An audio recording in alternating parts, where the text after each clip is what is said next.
I'm Jami Shapiro, and welcome to Grandma Has ADHD. I'm a certified senior move manager and owner of Silver Linings Transitions, where I help people navigate life's big transitions.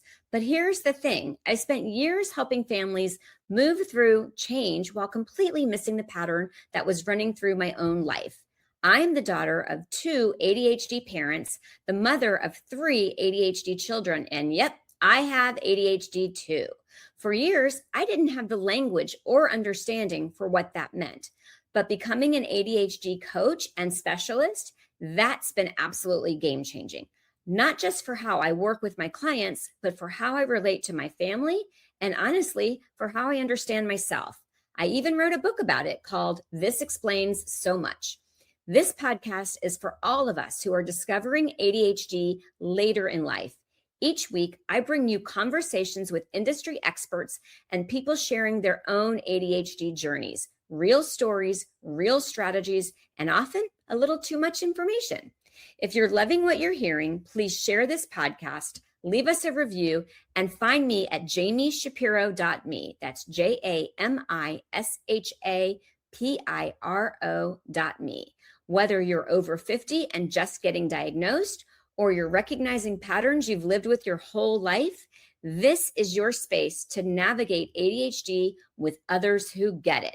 So grab your coffee and get comfortable, and let's dive in.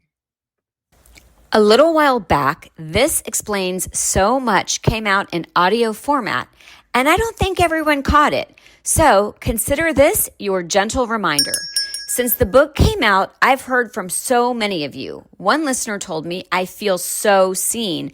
This book explains so much. Another said, it feels like a knowing nod from a friend who gets it. The honesty, the humor, putting words to things you've felt for decades but never quite named. If you've ever wondered why your mind works the way it does, why you do the things you do, this book is for you. And you can listen to it in my own voice whenever and wherever works for you. Head to Amazon and search This Explains So Much to grab the audiobook. Quick update before we dive in. You've heard me talk about the Sparkler Society. It turns out running a full membership community was more than I could actually sustain right now. And if I'm going to teach you not to overload yourself, I'd better practice it too. So I scaled it back to Sparkler Circle, 1 live group coaching call a month, same spirit, way less overwhelm. If you want to learn more with no commitment, just grab a seat at jamishapiro.me. That's JamiShapiro.me. Back to the show. My guest today needs very little introduction in the ADHD world, but I'm going to give him one anyway because this is our 100th episode and he deserves every word of it.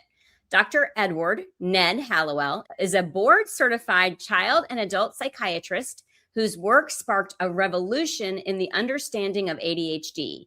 He's been treating people of all ages with ADHD since 1981, which means he was doing this work long before most of us even knew ADHD was something adults could have. A graduate of Harvard College and Tulane School of Medicine, Dr. Hallowell was on the faculty of Harvard Medical School for over 2 decades, and he is the founder of the Hallowell ADHD Centers with locations in Boston, Metro West, New York City, San Francisco, Palo Alto, and Seattle. He is the author of more than 20 books, including the one that many of us or our children had in our hands when the light bulb first went on, the New York Times bestseller, Driven to Distraction, co-authored with Dr. John Ratey. His most recent book, ADHD 2.0, brings the latest brain science together with practical strategies for thriving with ADHD at any age. This was the very first book I read when I started learning about ADHD. Dr. Hallowell has ADHD and dyslexia himself and has spent 4 decades helping thousands of adults and children live happy and productive lives through a strength-based approach to neurodiversity. He famously says, I don't treat disabilities, I help unwrap gifts. Dr. Hallowell is also the father of 3 ADHD adult children, and I quote him regularly when I describe having ADHD as like having a Ferrari brain with bicycle brakes. He's been featured on 2020 60 Minutes, Oprah, The Today Show, Good Morning America, CNN, PBS, The New York Times, and more. Whew! Dr. Hallowell, welcome to the 100th episode of Grandma Has ADHD. Oh, Jami, it's an honor to be with you on your 100th show. That's very impressive. Why, thank you. I have to share with you, and I normally don't talk to our guests before, but I shared with Dr. Hallowell that I'm never nervous ever when I do a podcast, but I am like, I'm definitely fangirling. I mean, I'm just like, you are, the holy grail. And I have to tell you, when I decided to start this podcast, I reached out to you. And, I was a newbie, but I stayed persistent because I knew that I just had to have you, because you are very often the very first person that somebody will find when they are realizing they may have ADHD, which was the case for me. So, well, I hope I was nice to you when you reached out to me. It was sort of like, he doesn't have time, he's booked up, and it wasn't you, but it's Sarah, your assistant's been wonderful. And here we are. And I think it's even better because it goes to show, I've tried other podcasts before, but they didn't stick. But this one I have consistently, I haven't missed a week because I'm so passionate. Good for you. Thank you. But this isn't about me. You focus on seniors, you focus on older people who have it. Is that? So my focus is women midlife and older who are discovering ADHD later in life and the impact on that. And I'm going to ask you some questions you may not even have been prepared to ask. Is that okay? Or been prepared to answer? Is that okay with you? Of course, you can ask me anything. Wonderful. Well, first, I do want to hear a little bit about how you got here. I've heard it before on podcasts, but I think it's really interesting because, a lot of people, by the way, who are finding this podcast are really brand new to ADHD. So I would love to hear how you got here. Sure. First thing, no one is pure ADHD. Everyone has more to them than that. There's always a backstory. Where did you come from? How did you get here? And I think we overlook that, and we tend to, you are ADHD as if that encompasses all of you. And it only encompasses a small fraction of you. Now, it is an important fraction, and it can seem like it takes over your entire being. But you want to remember the rest of the story, as that old guy in radio used to say. So I come from a old New England WASP family, characterized by what I call the WASP triad, which is alcoholism, mental illness, and politeness. I grew up in this very chaotic. They were loving. WASPs can be loving, but they were drunk or crazy most of the time. And I didn't get any guidance. I didn't get, like when I went to college, most parents would be thrilled to have their kid go to Harvard. My parents didn't even know where I was going. Wow. It meant nothing to them. Not because they were bad people. They just had their minds on other things. So I grew up, and my mother got divorced twice, and my stepfather he was the only evil person I've ever met, but he was genuinely evil, and mostly to my mother, but also to me. And so she was smart enough to get me out of there at the age of 10. I was sent away to a boarding school. Now, that's unusual in this country. In England, it's not unusual. But for us to have a 10-year-old go to boarding school is unusual. But thank God she sent me, because when I got there, it was the school outside of Boston called Fessenden, and it saved my life. I mean, if I'd stayed in that family it was in Charleston, South Carolina, with that wicked stepfather, I know for a fact I would have ended up in jail or in detox or dead. It was just so bad. But my mother essentially saved my life by getting me out of there.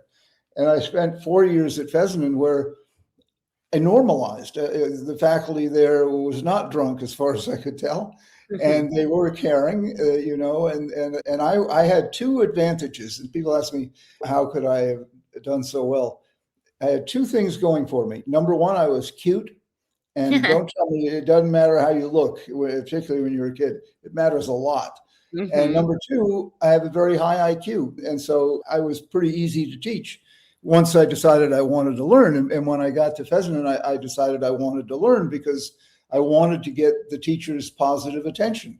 And the best way to do that is to do well. So I was always first in the class and whatnot. And then after Fessenden gave me the sort of foundation, I went to the other school that I'm so grateful to, a prep school in New Hampshire called Exeter, Phillips Exeter Academy.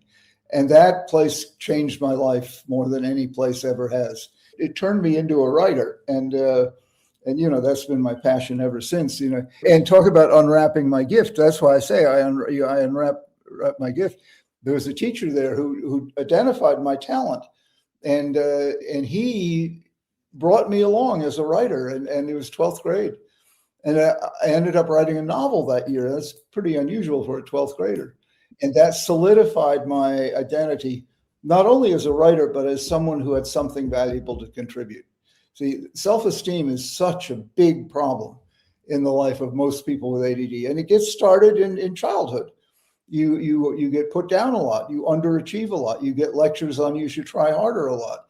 And you get enough of that year after year after year, especially during your formative years. And you end up with someone with a,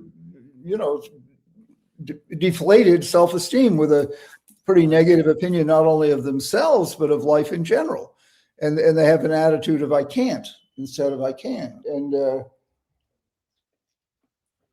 thanks to Exeter, I headed into college to Harvard with high expectations. I still was on the low self-esteem scale. You can't go through everything I went through and not feel somewhat that way. But then again, in college, I found, it's always finding one person. I found this legendary professor by the name of William Alfred. And I asked him to become my tutor. At Harvard, a tutor is someone in your field of concentration that you spend 2 years with. So I spent 2 years with Mr. Alfred, and he was a legendary professor. And the way I got him to be my tutor, it's a very good lesson for everybody. This man was iconic at Harvard. Asking him to be your tutor would be like asking Jesus out on a date. I mean, it was unthinkable. And so how did I get him? I just walked up to him one day and I said, Professor Alfred, would you be my tutor? And he said, oh, sure. And that's how it started. It was the most terrifying proposal I ever made. And he responded to it so beautifully. This was a man, I mean, I could talk all day about him, but he was a devout Catholic, Irish Catholic from Brooklyn. And he went to mass every morning. The church was right around the corner from his house.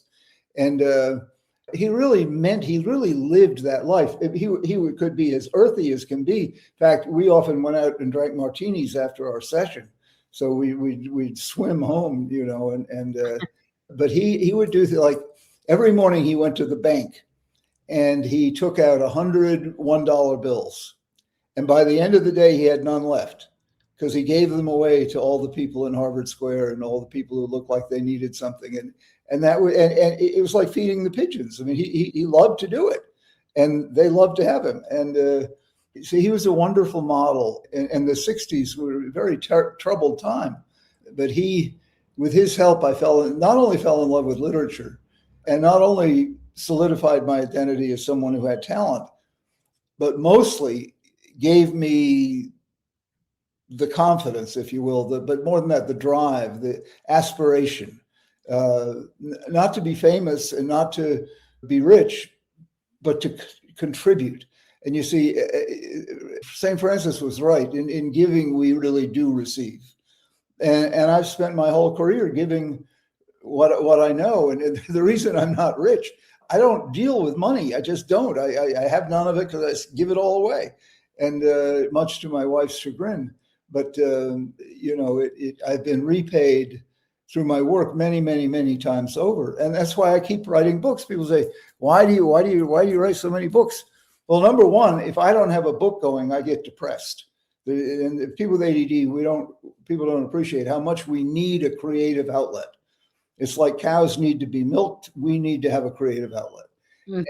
And so I've learned that. I always have a book going, but also it's my way of feeling useful. And everyone needs to feel useful.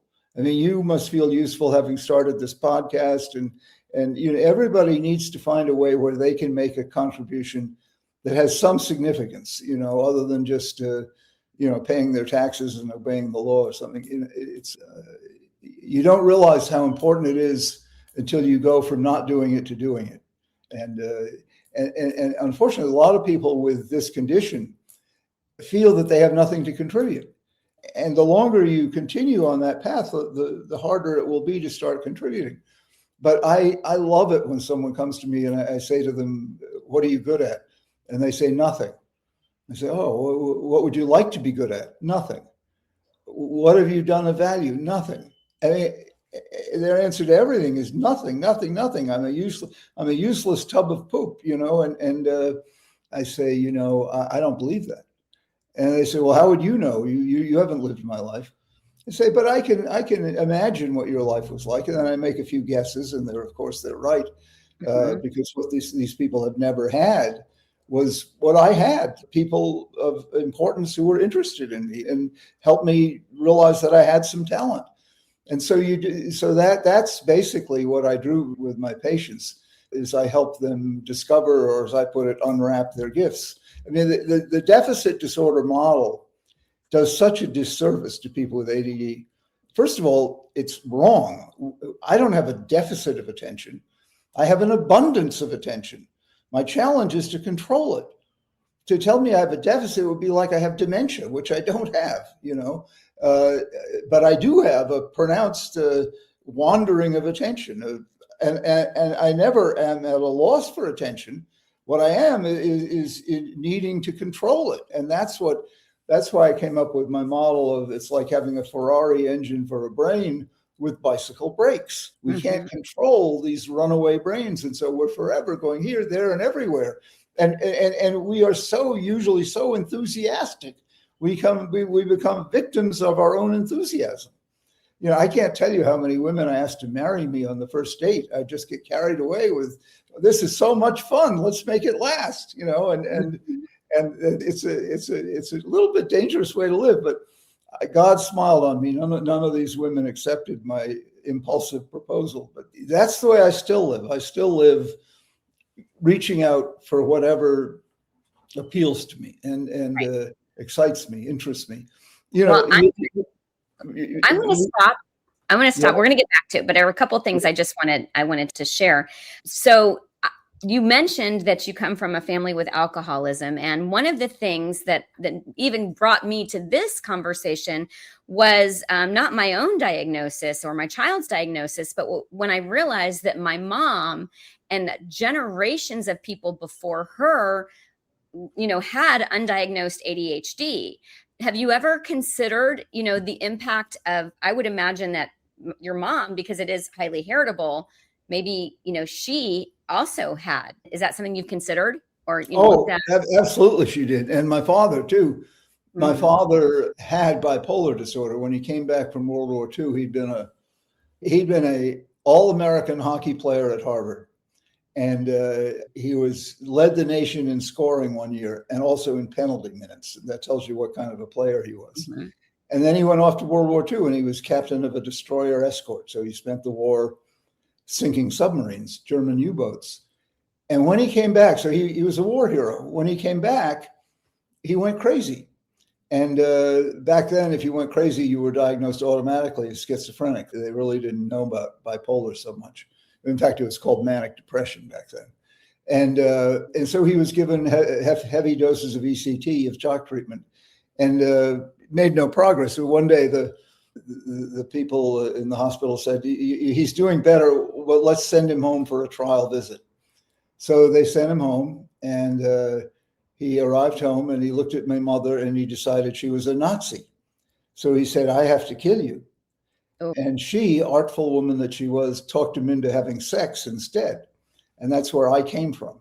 Wow. It's an interesting beginning for a psychiatrist. Now, how do I know that's true? Because my mother told me that story. And I don't think she'd make that up. And it's an origin story that I cherish, actually. Well, then she divorced my father because he wasn't getting better. And that's when she married this horrible alcoholic stepfather. But not only did I think she had it, then my dad, called bipolar, which he did have, but he also had ADD. He was hopping from project to project, and he had the gift. He was an extraordinary teacher. He taught Jackie Kennedy how to sail, for example. They lived down in the Hyannis area. And he was just so good with children. He was miraculous with children. It was the sadness of my life was the day he moved out. I was 4 years old, and I remember it very well. But so yes, my brother has bipolar and ADD. He's passed away. My older brother had ADD. He wasn't ever diagnosed. He's passed away. But and they were both brilliant. My next brother graduated summa cum laude from Harvard and Phi Beta Kappa, and wrote several books before he flipped out and had his first psychotic break. But the rest of his life, he was controlled on medication. Interestingly, I'm telling you all these things to just show the variety there can be. My brother, this brother, the summa cum laude guy, was gay, but he fell in love with a woman when he was in AA, who was also alcoholic. And they didn't have sex because he was gay and she was heterosexual, but they lived together and he took care of her. It was like she had a lot in common with my mother. So he just fussed over her. He rubbed her feet. He went out to get her cup of tea if she wanted it. I mean, he was at her beck and call, which he loved doing. And obviously she liked it. So, and they had what I think of as a marriage, if you will. I mean, it lasted until they both died. Wow. And, so that was his life. And he wrote some books before he went crazy. But after that, his professional contributions came to an end because of his mental illness. And my older brother never reached fruition because his conditions were not diagnosed, but he was clearly alcoholic, pathological gambler, and ADD. And what saved him is he married an extraordinary woman, a saint of a woman. And she kept him more or less steady. I mean, she couldn't cure those conditions he had, but as a result, he never made good on his potential. He was the smartest one of the three of us.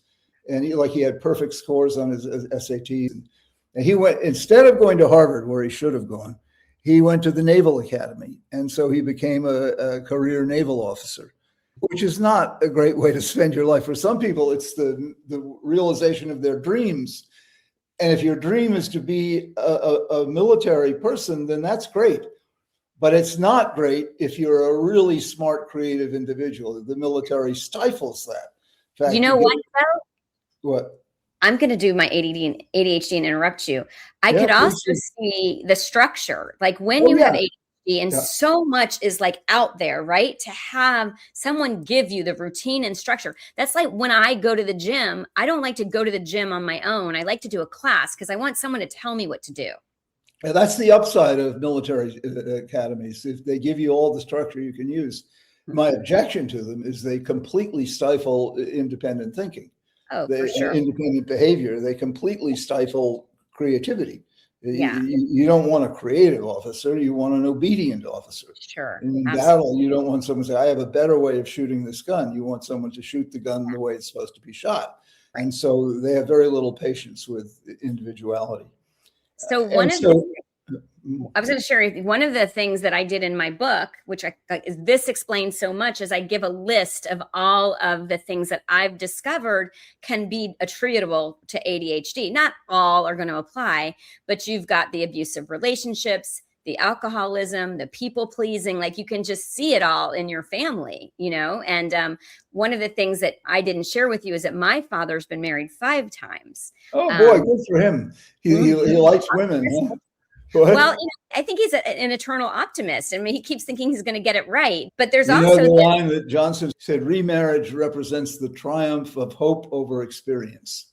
Exactly. So anyway, I just wanted to insert some of those things for you. Yeah, But no, that's great. That's I great. mean, I also love, we didn't get into this. We talked a little bit before, but I've become California woo woo. Do you know what that is? No. That's that like spiritual side, that, crunchy. But I truly believe, that we are on a path. And I mean, and if I'm going to go even crazier on you, that we like come into this earth with a purpose. And sometimes, it's just, it lays out for you like your story. Like if you hadn't gone through everything you had to go through, you probably wouldn't be doing what you're doing and making the difference that you're making, which to me is ultimately why I think we're here. And, as I was sharing with you, I would never have done anything with my ADHD had I not realized that a lot of the clients that I had been serving had no idea that they had ADHD. And I would never have gotten there if everything hadn't fallen the way that it had for me. So I just wanted to bring that up. Well, no, that's great. And I think what I've been trying to do my whole career is point out the good side of ADD. See, it's not just a disorder, and it's not just a mess of talent. It's some of both. And if you look at the three cardinal symptoms of the condition, if you look at the diagnostic manual, there's three groupings. One is impatience or distractibility. The other is impulsivity. And the third is hyperactivity. And all the symptoms, take each one of those and turn it on its head, and you get a tremendous positive that can't be bought or taught. The flip side of distractibility is curiosity. We are endlessly curious. What's that? What's that? What's that? What's that? It's not that we're distractible. We're just magnetically curious. What's that? What's that? And we can't stop asking. We're persistently curious, which drives some people crazy. When I was a kid, I was called the question box. Here comes Ned. Better watch out. Then the second one, impulsivity, that gets us into so much trouble. I told you about my proposals of marriage, but what is creativity but impulsivity gone right? You don't plan to have a new idea. They pop. They come spontaneously out of nowhere. Well, nowhere is your unconscious, but that you don't have control over your aha moments. They just come. They happen. And we with ADD, we're more prone to be that way because of our so-called impulsivity. And then the third one, hyperactivity, you get to be my age, I'm 74 years old. It's called energy. I've got a lot of energy, mental energy and creative energy. And I'm very grateful for that. Now, does it get in my way sometimes? Yeah, I can be disruptive and not like I could be when I was 6 years old. But anyway, the point is that this condition, and I would say like every personality type, is a mixed bag. And so my job is to maximize the positives and minimize the negatives. That's what I mean by unwrapping your gift. It's not an easy gift to unwrap. I mean, when someone said to me, if this is such a gift, where do I return it? Because it can be a big pain in the butt to have ADD. But once you learn to master it instead of it mastering you, you have powers that you cannot buy or teach. You cannot buy or teach creativity. You cannot buy or teach intuition. You cannot buy or teach big-heartedness. And we are endlessly big-hearted. And but what you can do is help people learn how to control that. Not control it to the point of getting rid of it, but control it to the point of making it useful. And that's why I love my work. Someone says they have ADD, I say that's wonderful, and it's wonderful because I know their path to joy won't be the same path as everyone else's. Every ADD is different. So the first step is to find out what you're interested in. And if you say nothing, I'll say, okay, I don't believe that. Let's see what we can come up with. And anyway, so that's how I got into this, and that's why I do this. And it's not to turn people into superstars, but it's to have people discover how much they have to offer. One of the first patients I ever had, this beautiful, talented woman, her father told her when she was 10 years old, he said, "You have no more sense than a blue jay." Well, that crushed her. And she carried that self-image with her until she met me in her 30s. This woman was a genius. She had a tested IQ of 145. And she had all kinds of talents. None of them had she developed because she thought she had no more talent than a blue jay. Right. My mom actually was my reason for getting into all of this. And, we actually did not have a good relationship. I was frustrated because I felt like, she had a lot of clutter. She was over shopping. She wouldn't finish projects. She hadn't finished college, even though I knew she was bright. And I kept seeing, all of these things that now realizing it was undiagnosed ADHD. And, and there is this, I dropped a word. You know how that happens in ADHD? Oh, yeah. Was she good to you? She was a kind person. And I always knew that she had good intentions. But as a child, she would put a lot on me.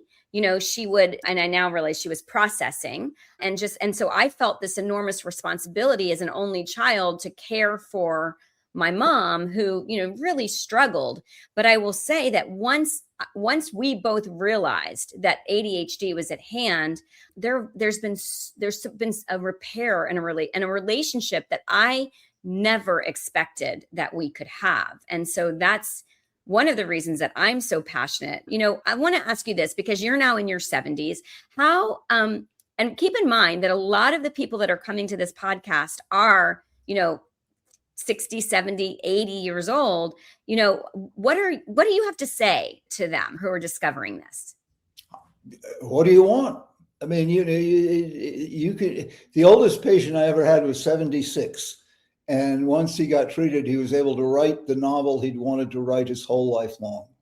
And that, so you can do, I'm working on my 23rd book. I'm 74 years old. What am I doing writing another book? I told you before, if I don't have a book going, I get depressed. And I'm writing just as well as I ever did, if not better. And, and it also makes me feel young and alive and useful. So you're never too old to get this diagnosis. Most people think I'm too old. No, you're not.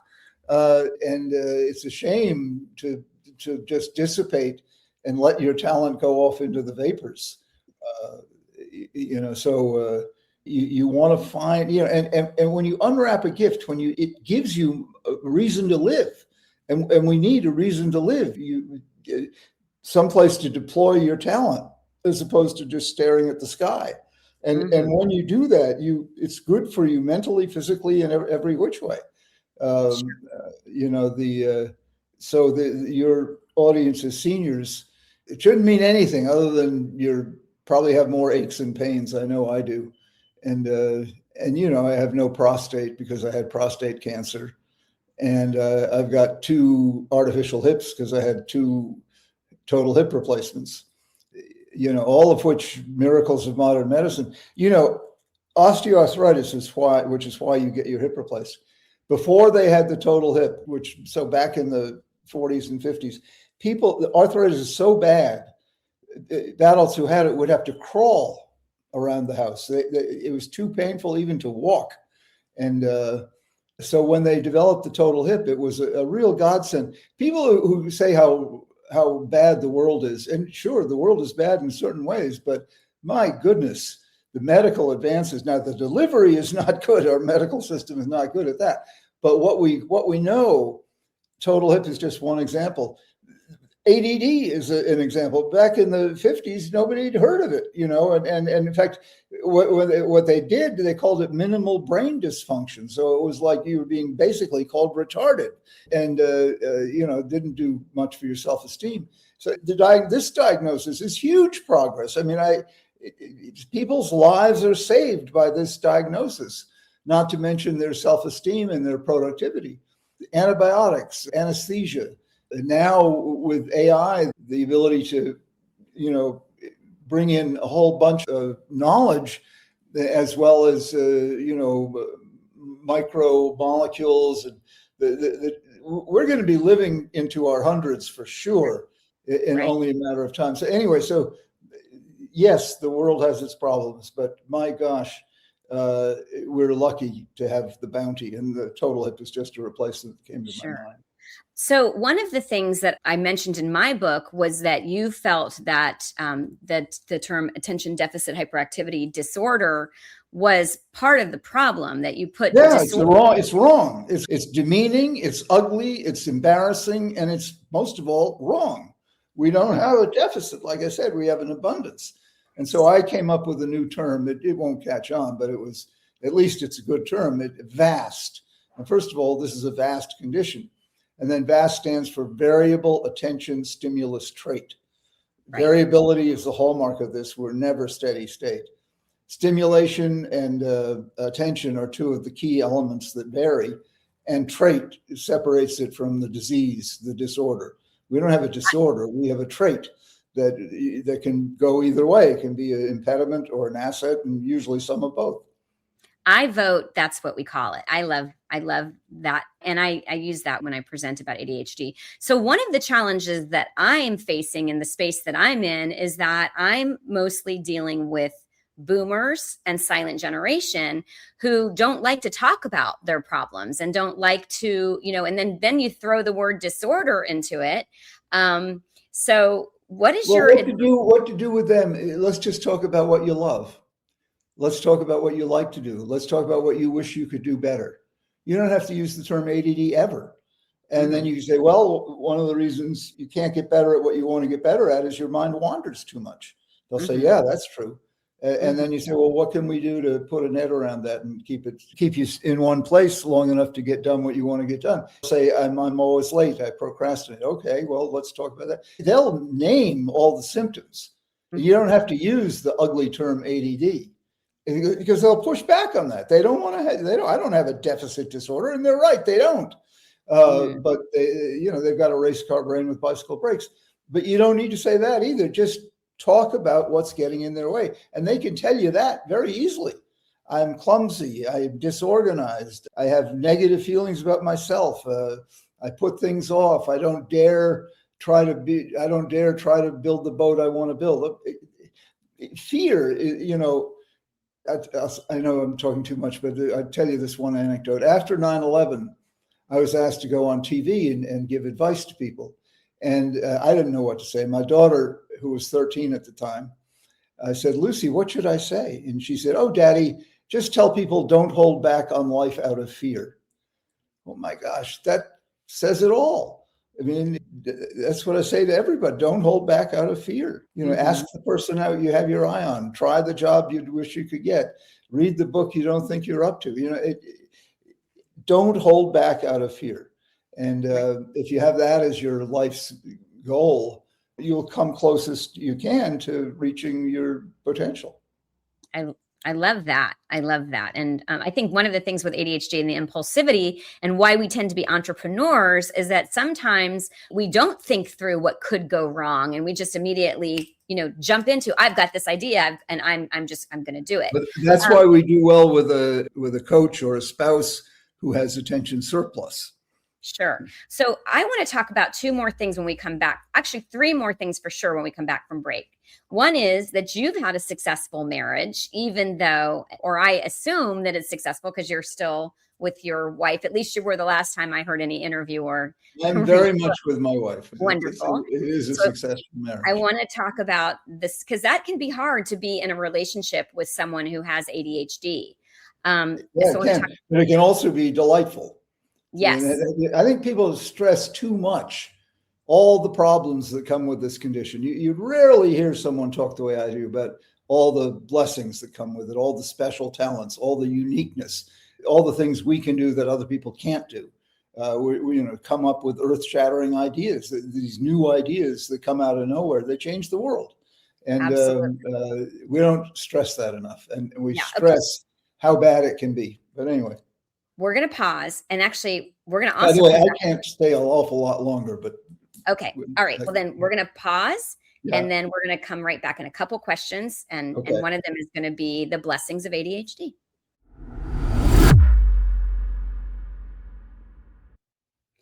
I used to dread visiting my mother.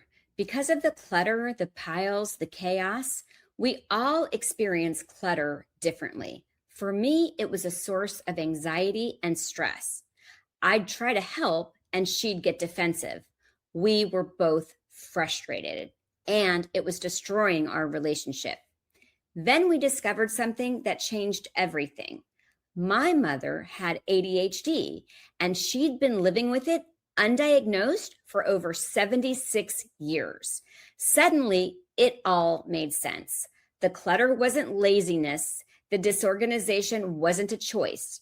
Her brain was wired differently, and no amount of willpower or traditional organizing advice was ever going to work. That discovery became my life's work.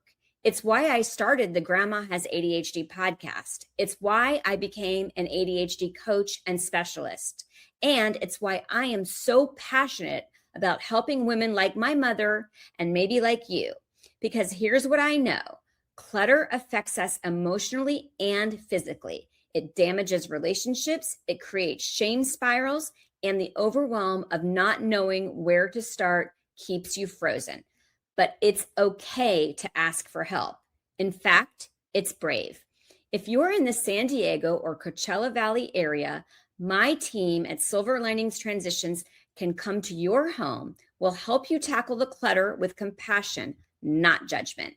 I also work with women virtually through one-on-one ADHD coaching. And if you are overwhelmed with clutter, I can connect you with trusted resources in your area. Visit jamishapiro.me to get started or grab my book, This Explains So Much, on Amazon. My mother and I got our relationship back. You can get your peace back too. That's JAMISHAPIRO.me.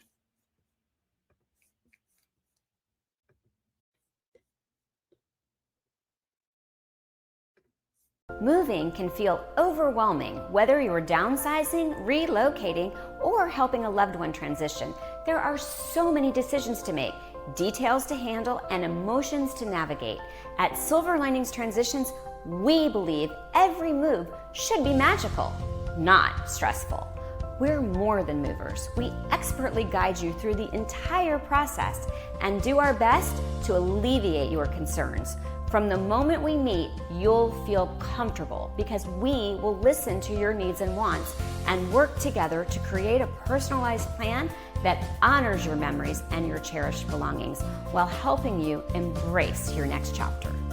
We visit your new space and create a detailed floor plan, ensuring your furniture and treasured belongings will fit safely.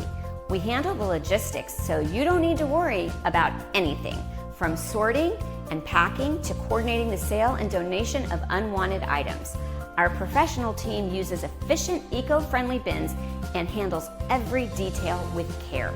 We coordinate with our vetted moving partners, oversee the logistics, and ensure nothing is left behind, even packing your refrigerator items. Here's where the magic happens. We don't just unpack. We recreate the feeling of home. Using photos from your previous space, we thoughtfully arrange your furniture, hang your pictures, and set up your kitchen and bathroom so everything feels familiar from day one. When you walk into your new space, it's not just moved in, it's home. Your coffee pot is ready, your favorite photos are perfectly placed, your bed is made, and your new chapter begins with comfort and joy instead of chaos. This is how Silver Linings Transitions makes moves magical. We handle the emotional lifting and the logistics so you can focus on what matters most, settling into your new home. Because every move deserves a silver lining.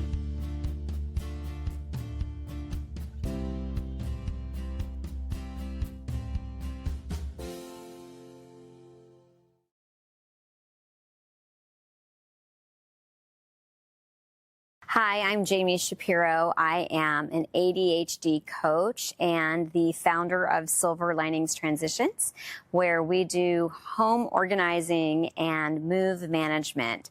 And, I did not know that I had ADHD for years. And I remember personally hiring an organizing company to come in and help me because I could just never get it together. And it really wasn't until I understood ADHD and its impact that I realized why. And so I wrote a book, This Explains So Much, Understanding Undiagnosed ADHD, because I just feel like there's so many answers that people don't even know that they're looking for, especially generations of women who grew up thinking that ADHD was just for the hyperactive little boy. It turns out it's not only a body that can be hyperactive, but it can be a mind that's hyperactive. So you can have a wonderful day and you can have something wonderful happen, and then that one negative thing that happens is going to be the thing that takes you into that spiral, and it's going to be keeping you up at night, and you're going to be ruminating on it. And I think that, you know, we as women carry so much shame and so much how it's supposed to be. I'm supposed to have it together.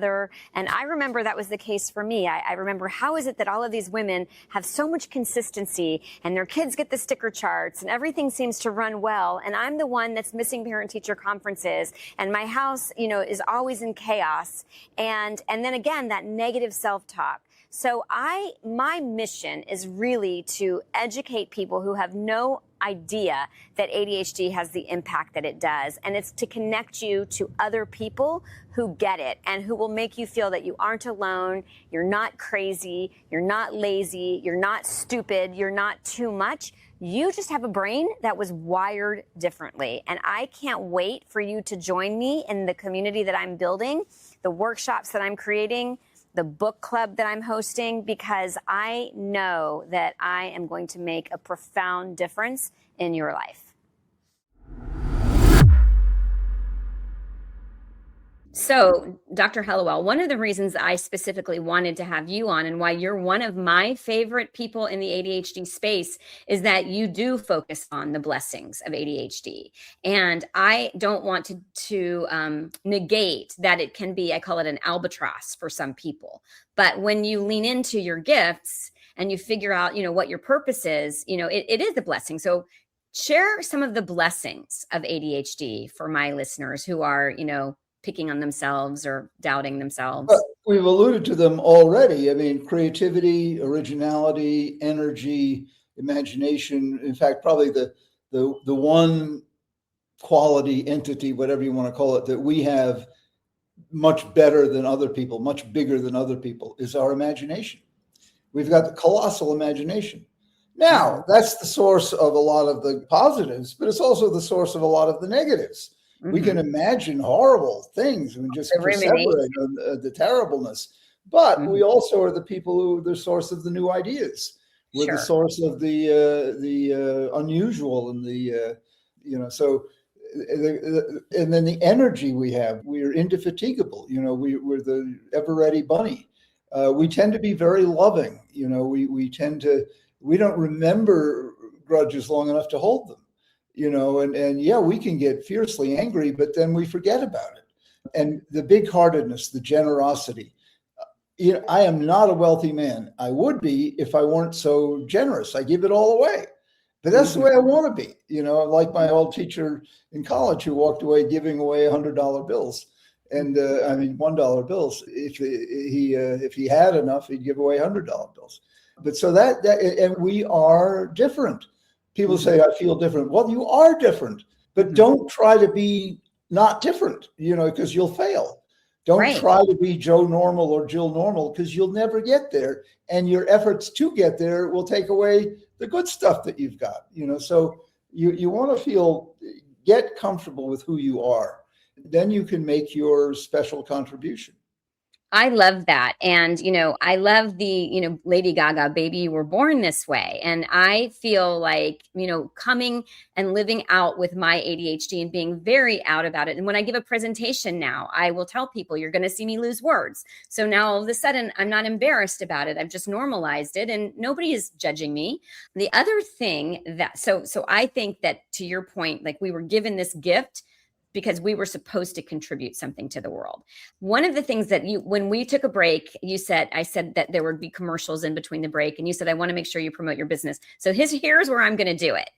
One of the things that you talk about is vitamin C. And you want to share what vitamin C is? Sure. It stands for Vitamin Connect. It's the other vitamin C, and it's probably more important than ascorbic acid, the real vitamin C. I think the single most pernicious problem in the world today is disconnection. People don't feel that sense of togetherness, affiliation, of social glue, if you will. We have the opposite. We have social, antipathy. We push people away. We're afraid of people because now that we're so disconnected, we sue at the drop of a hat. We accuse of political incorrectness if you use one word wrong. I used the phrase rule of thumb in one of my talks, and this woman came up to me afterward and bit my head off and said, "How dare you use that phrase?" I said, "Well, what's wrong with it?" She said, "Don't you know where it comes from?" I said, "No." She said, "Well, back in the 1600s in England, you were allowed to beat your wife with a stick no wider than your thumb. And that's where the phrase came from." Well, I said, "Lady, I didn't know that. Are you going to hold it against me that I don't?" She said, "Well, you should know it. And you shouldn't use it unless you know what you're saying." And you see, when you with someone, you can be much more powerful than alone. Absolutely. Because you're combining energies, you're combining resources. That's why groups and teams can be so powerful as long as they get the bad stuff out of the way, the competition, the envy, the deceit, all that kind of bad stuff that can come out of a person. And, one of the ideas that we are bringing actually came from a podcast I heard with you, which was we should never worry alone.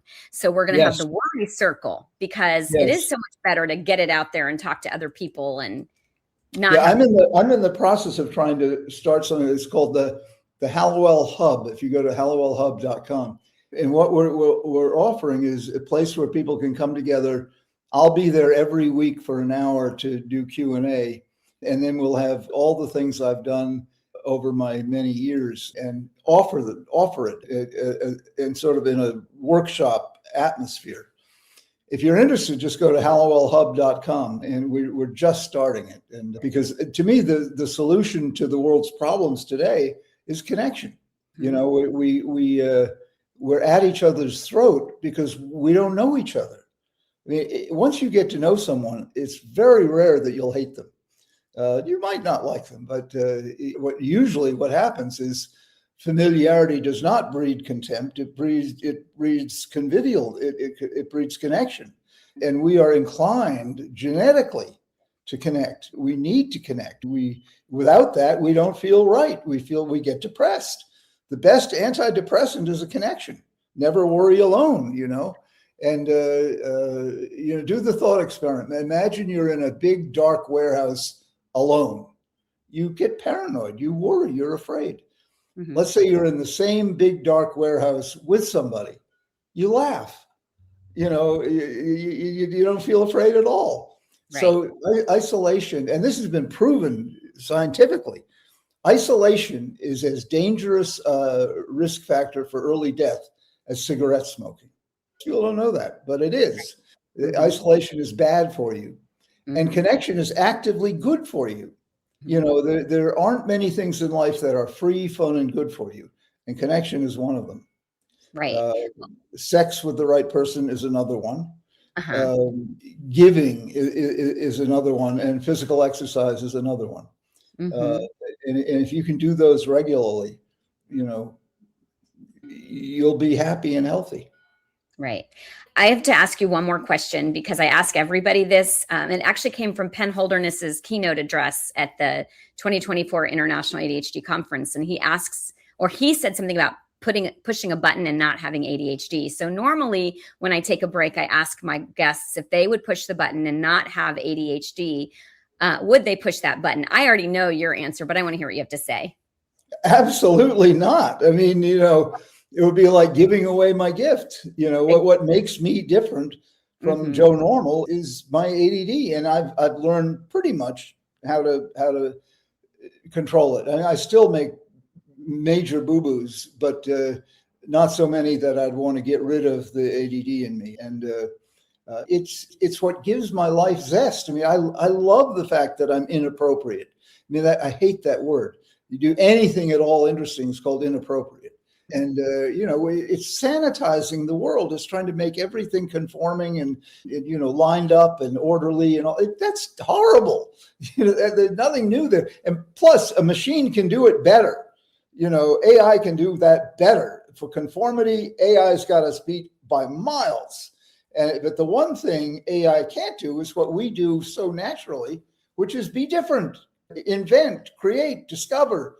That's our strong suit, and that's not what AI does. AI does what it's told brilliantly, and it brings things together that people couldn't bring together. And that's the direction the world is heading. So we ought to be cultivating our difference and learning how to make it useful to the world. Otherwise, we'll be out of work, and the machines will be doing it instead of us. Well, I know that you're done. I could keep going on and on and on, but I always you're asked, lovely. Just let me compliment you. What you're doing is all about connecting, and you're spreading knowledge, you're spreading love, you're spreading enthusiasm, you're giving people tools to advance themselves. And you can't be very happy if you can't advance, if you can't do anything. And you're doing that for them. You're showing them how to do it. You're living it.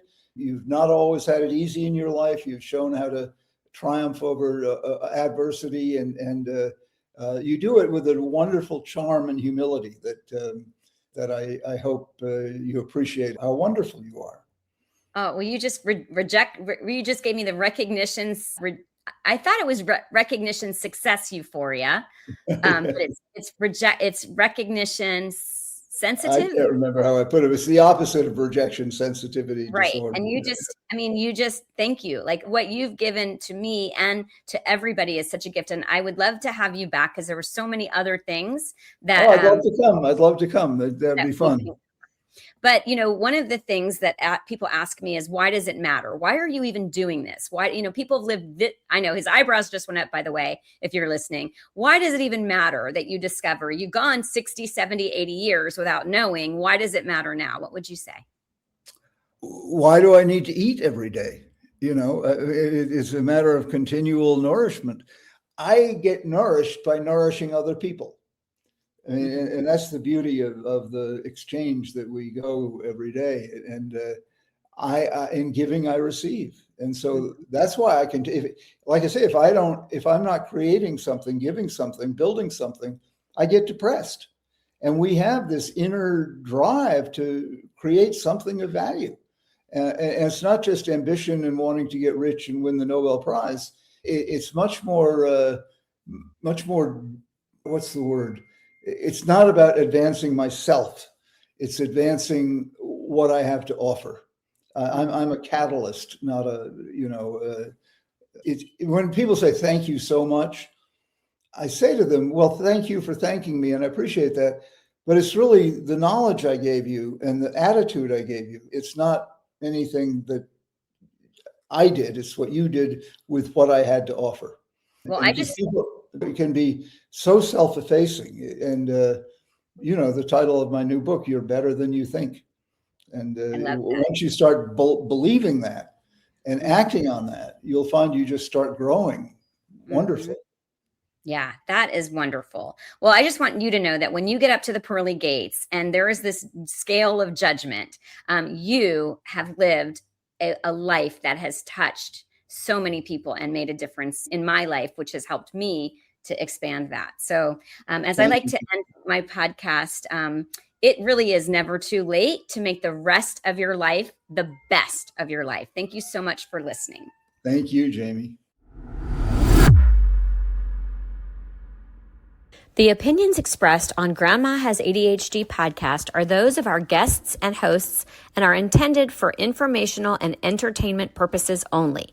This podcast does not provide medical advice, diagnosis, or treatment.